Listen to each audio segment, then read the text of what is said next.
මේ ටිකේ වැඩත් එක්කන් එක දිගට කාර්යබහුල වෙලා හිටපු නිසා මට හිතුණා අද නම් පොඩි වෙලාවක් හරි මම වෙනුවෙන් මම වෙන් කරගන්න ඕනි කියලා. ඉතින් ඉක්මනින්ම ගෙදරට අවශ්‍ය වෙලා තිබුණු දේවල් ටිකක් ගන්න ගිහපු වෙලාවේ මං හිතුවා මොන හරි විශේෂ දෙයක් අදරේ අනිවාර්යෙන්ම හදාගන්න ඕනි කියලා. ගොඩක් අය හිතනවනේ තනියම ජීවත් වෙන එක ලොකු පාළුවක් කියලා. හැබැයි මං හිතනවා තනියම ජීවත් වෙනවා කියලා කියන්නේ කලාවක් කියලා. මොකද ඒක හැමෝටම කරන්නත් බෑ.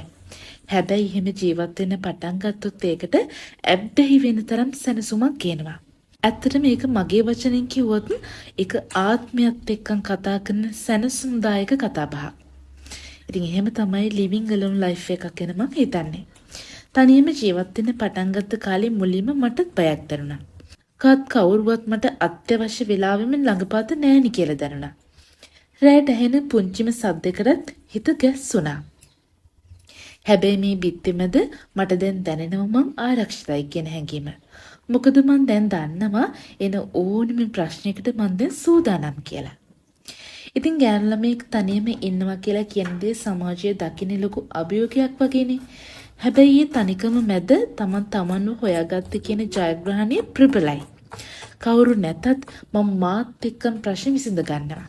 මාව ලස්සනට බලා ගන්නවා. මං වෙනුවෙන් ඉතිරි කරනවා. යුතුයකම් ඉෂ්ට කරනවා. දුක හිතුනම අඬනවා.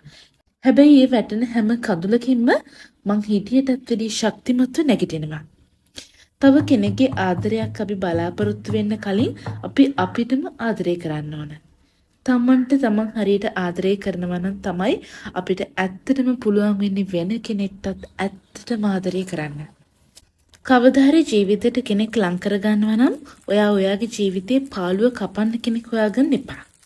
ඔයාගේ මහන්සියෙන් ඔයා ගොඩනගාගත්ත ලෝකය ඔයත් එක්කන් එකතු වෙලා තවත් ලස්සන කරන්න පුළුවන් කෙනෙක් විතරක් ජීවිතේට හොයාගන්න. එතකන් ඔයා මේ හුදෙකලාව ලස්සනට විඳින්න. බැඳීම් කියන්නේ තදින් අල්ලගෙන ඉන්න ඕන දෙයක් නෙවෙයි. ඒක ලස්සනට ගලාගෙන යන්න ඕන දෙයක්. අපිට අපි වටිනාකමක් දුන්නොත් විතරයි ලෝකයේ අපිට වටිනාකමක් දෙන්නේ.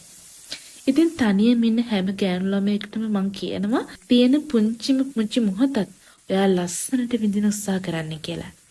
ඔයා ගැන ආඩම්බර වෙන්න. මොකද ඔයා දුර්වලයෙක් නෙවෙයි කියලා ඔයා ඔප්පු කරලා ඉවරයි. ඔයා වෙනුවෙන් ඉන්නකම් ඔයා දිනලා ඉවරයි. මිනිස්සු අපෙන් ඈත් වෙනකොට දුක් වෙන්න එපා. ඒක හරියට ගහක කොළ හැලෙනවා වගේ දෙයක්. පරණ කොළ හැල්ලා ගියපුවම තමයි අලුත් කොළ දළු දාන්න ඉඩ හැදෙන්නේ. අපේ ජීවිතයටත් ගැළපෙන